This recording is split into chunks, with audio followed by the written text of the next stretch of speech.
سب کو پتہ ہے، میں نے پھر عرض کیا تھا کہ ہم نے انڈسٹری لگا رکھی ہے جو گے پیدا کرتی ہے، نہ صرف پیدا کرتی ہے بلکہ اس نے ایسا سسٹم بنایا ہوا ہے کہ ہر ڈھوک، ہر گاؤں، ہر بستی، ہر شہر کی ہر گلی میں یہ دستیاب ہوں۔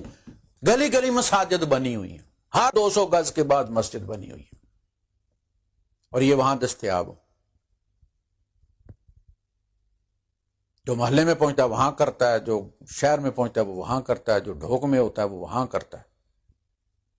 صرف ایک وفاق المدارس جس کے ساتھ تعلق ہے مفتی عزیز الرحمان کا، 70,000 تیار کر کے بھیجتا ہے سال میں۔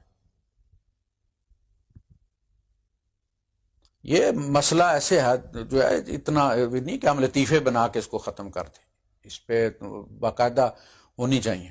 یہ مدارس ختم کرنا چاہیے، دین ان مدارس سے نہیں چلا تھا، یہ بات کی بدعت ہے، یہ درس نظامی بھی بدعت ہے۔ میٹرک کے بعد بچے کو بھیجیں، اس سے پہلے بچہ ان کے حوالے مت کریں، گھروں میں پڑھائیں، بچے اپنے بچے کو گھر میں پڑھائیں، بغدادی قاعدہ پڑھائیں۔ نہیں بھی پڑھتا، نہیں بھی حفظ کرتا، کوئی مسئلہ نہیں۔